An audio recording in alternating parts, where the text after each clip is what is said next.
Okay.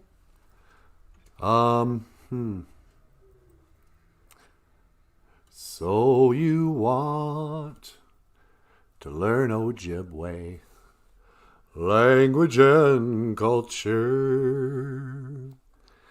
You've come to the right place, Niji, to learn about it all. Welcome to BOOZHOO, NANABOOZHOO, the podcast about Ojibwe language and culture. BOOZHOO, NANABOOZHOO, the podcast about Ojibwe language and culture.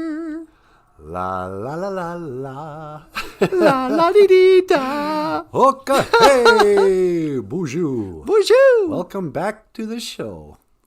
Welcome back to BOOZHOO. BOOZHOO, NANABOOZHOO. The podcast about Ojibwe language and culture. Mm-hmm. I am NANABOOZHOO. And over here, looking just as lovely as ever. Oh, shut up. Get out of here. Ladies and gentlemen, please welcome Natasha. Ikadon BOOZHOO, Weenie Mushane. Say hello, sweetheart. Hello, sweetheart. And today, our Ojibwe word of the day. You know what I was thinking, sweetie? What's that?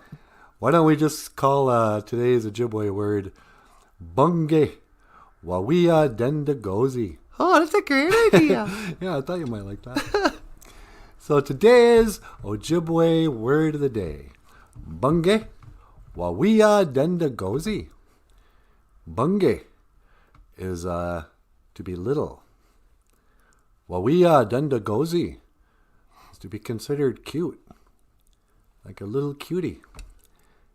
And today, Natasha here, she's going to tell the story of Bunge Wawia Dendagozi, little cutie.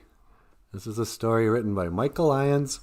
And if you're interested in, ordering the book, just click the link and it'll take you to Amazon.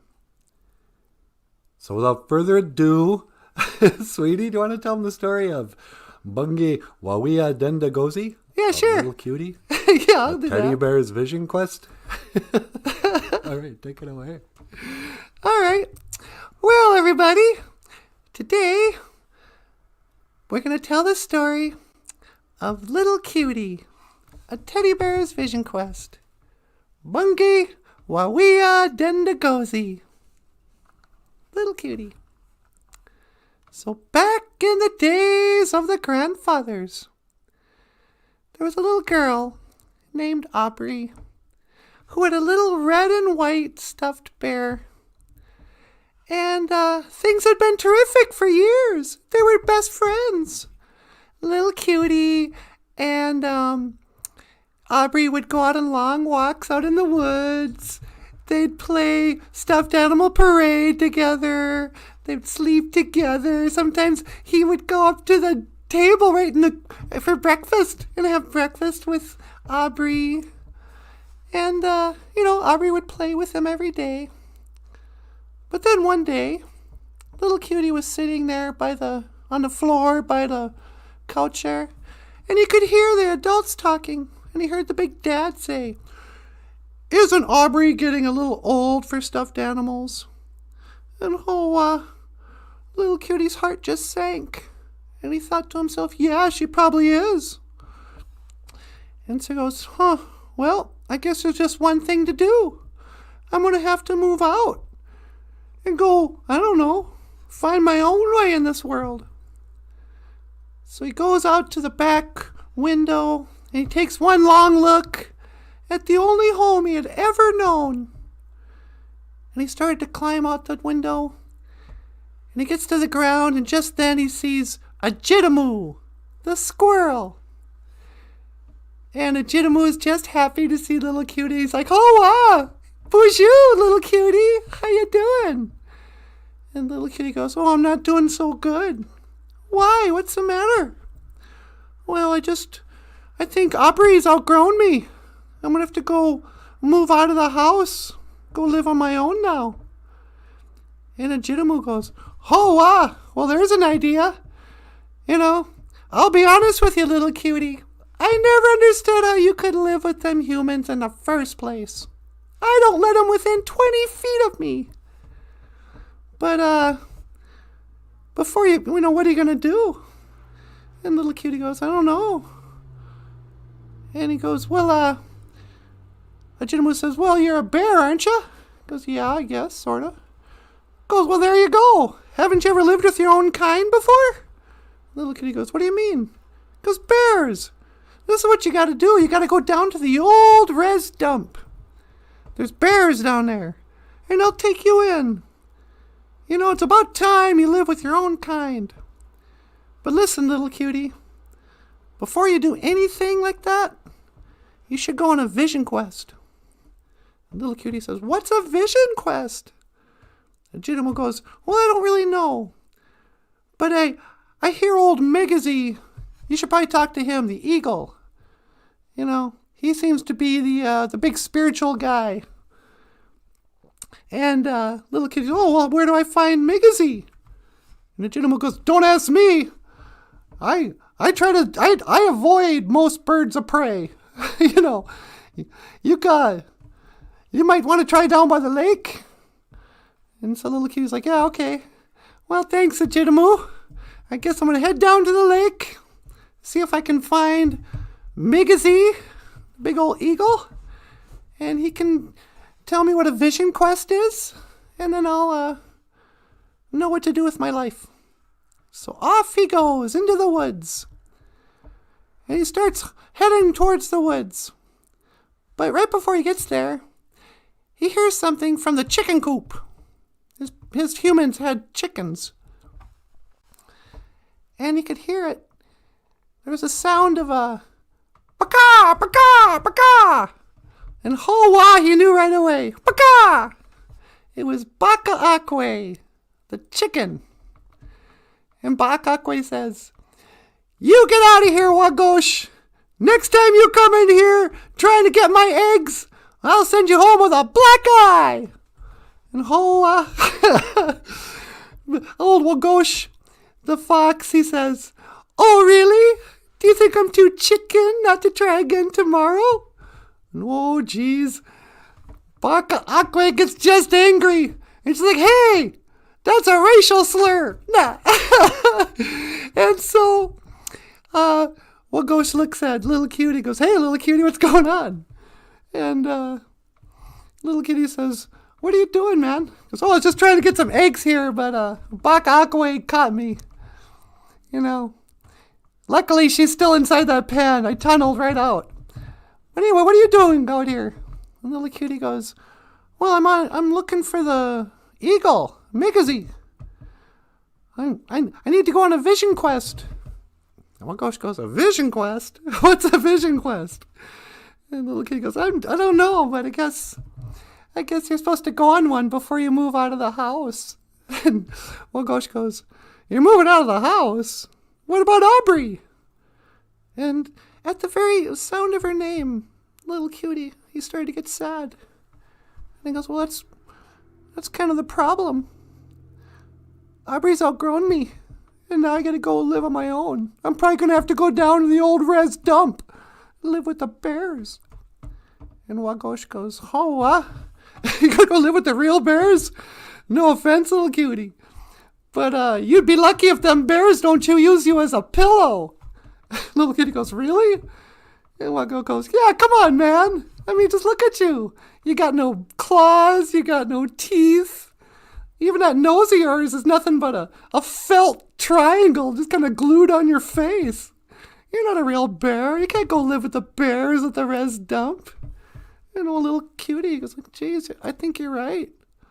I spent my whole life living with the humans. What do I know about being a bear? And Wagosh, he goes, why do you want to talk to the old Megazy anyway? He goes, well, Megazy, the eagle, he's, there's something really spiritual. The eagle's sacred. And Wagosh goes, oh yeah, the eagle's real sacred. Everybody thinks Migazy is so wise and spiritual and patriotic. And yeah, his face is all over the human's money. He's a heck of a fisherman, I'll give him that. But Migazy, he don't know nothing. He's just a figurehead. You know who's really smart? Is that old Mamengwa. And the little kitty goes, Mamengwa, the butterfly? I never heard that. He goes, oh yeah, Mamengwa's really wise. Migazy gets all the good press, but Mamengwa's the one who did all the work. Mamengwa used to be a caterpillar. Mamengwa's the one with the power. If you want to go talk to somebody about spiritual matters, you go talk to Butterfly. And so little kitty goes, well, where do I find Mamengwa? Because I was usually with the Migazy anyway. They're kind of good buddies. Go down the lake. And so little kitty's like, okay, well, do you want to come with me? And Wagosh says, nah, man, you go on without me. I got stuff I got to do here. I think the old lady is making some mac soup. And so little kitty heads off back down to the lake. Well, he walks through the woods for a while there. It's a beautiful summer day in the summer. You see some animals, There's it's just, it's a tranquil, beautiful day. Well, he looks up way high in the sky, and what does he see? There's an eagle way up there. He's like, oh, it's a big old eagle. But what am I going to do? He's not going to hear me from down here. If I want to talk to him or Mamengwa, the butterfly, now what? Well, just then, he's walking around, and out of nowhere, Migazy, he feels two big old claws just grab onto his shoulders and lift him up off the ground. It's just soaring into the air. Pretty soon he could see fields and trees for miles around, and he could see his house way off in the distance that he shared with Aubrey and the family. And they're flying around up in the air. It's like, oh, Migazy. And Migazy goes, hey, man, you're not a squirrel. And he goes, no, I'm little cutie. I'm just a teddy bear. He goes, oh, for crying out loud, what are you doing out here in the woods? And little kitty goes, I'm looking for you. And so they landed down on the ground, and Migazy goes, you're looking for me. What do you want from me? And little cutie explained that he was moving out, and he had to go on a vision quest. And everyone was telling him, well, go talk to Migazy for spiritual guidance. And Migazy goes, oh, for crying out. If I had a dime for every time somebody came looking for me, wanting me to translate their, oh, what does this dream mean? Show me how to have a vision quest. He goes, I'm just an eagle, Migazy. At best, I'm a messenger for your prayers. Yeah, you can pray to me, and I'll pray to get you Manadu and say, yeah, by the way, little cutie here needs some help, but I'm nothing special. You want to talk to Gitchi Manadu, the Great Spirit. Don't be spending your time talking to some old bird. Do you know how bad my breath is? It's fish breath. All I do is eat walleyes. So, little kitty goes, yeah, that makes sense. Well, how do I meet Gitchi Manadu? And Migazy goes, you're in luck. I was just going there myself. So he grabs him again by the back of his neck with just one hand, and he flies up and into the air again, and there they are flying around, Migazy and little cutie. And pretty soon they hear guitar music off in the distance. And little kitty goes, is that guitar? Oh yeah, we must be close. I think I'll set us down over here. And as they land, little cutie sees a handsome man with a curly ponytail playing the acoustic guitar, and he's playing with an alien who's playing the harmonica, and there's some other animals and stuff there. And they land, and at first they just respectfully wait for him to finish his song. And they get done, and they go, oh, that was really good guitar playing. And he goes, oh, thank you so much, little cutie. Miigwech, Migazy. And little cutie goes, oh, wow, how do you know my name? And Migazy says to him, oh, that's the Gitchimanadu. It's the Great Spirit right there. Of course he knows your name. He made you. And little cutie goes, oh, what? Well, go on, talk to him. Gitchimanadu goes, what can I do for you, little cutie? What's going on? And little cutie goes, well, I don't know. I've got some pretty serious problems. Yeah, what's that? Well, I think it's time I have to move out of the house. My human, Aubrey, you know her? Goes, yeah, I know Aubrey. She goes, well, she's outgrowing me, and now I'm gonna have to go live with the bears in the res dump. But you know, I'm not much of a bear. I don't got any claws or teeth. I'm a little worried about that. And I don't even know where I belong. Gitchimanadu picks up little cutie, puts him on his lap. He goes, you know, Gitchimanadu, I'm lost and alone. I don't know who I am. And I don't know what I am. And let's face it, what kind of a silly name is Little Cutie anyway? Gitchimanadu, he says, do you know how you got that name, Little Cutie? Well, gee, I guess I don't know. I've had it my whole life. I gave you that name because that's how I saw you, little and cute. But don't mistake what you think are shortcomings with what is your great power. Little Cutie was perplexed. He goes, well, what do you mean? He goes, haven't you noticed how nobody else seems to get along? You know, the squirrels don't like the humans. The fox doesn't respect the chickens. The chickens don't like the fox. You know, a lot of people have misconceptions about the Migazy, the eagle, you know. All these woodland animals, they do nothing but kind of badmouth each other. They don't get along. They don't like each other, really. And Little Cutie thought about his day. He goes, yeah, I guess you're right. He goes, but look at you.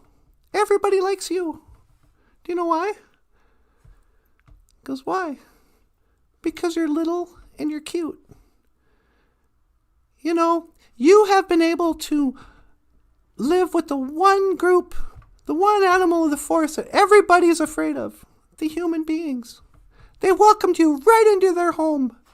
Do you think the bears at the res dump would be welcome in Aubrey's house? Little Cutie goes, I guess not. And he goes, and besides, here's something you should know about, you know, humans. Lots of little girls start to develop other interests.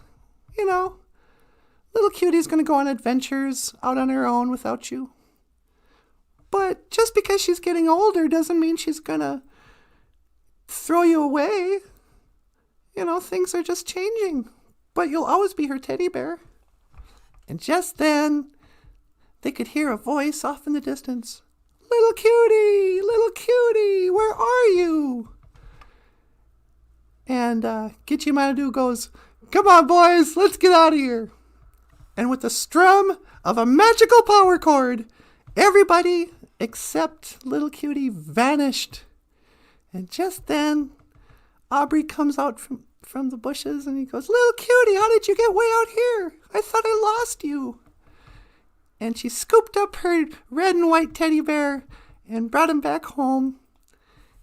And sure enough, as the years went by, Aubrey had many adventures out in the world without Little Cutie. But just like the Great Spirit always said, she always came home eventually. And this has been the story of Little Cutie. A Teddy Bear's Vision Quest. It was written by Michael Lyons. And if you'd like to order a copy of Little Cutie, click the link below. And you have been watching BOOZHOO, NANABOOZHOO, Niman Wyndham, Oma Noon Goom. Yeah. I am Natasha. This is NANABOOZHOO. And I will see you again. Giga Waba Min, Minowa. Ho!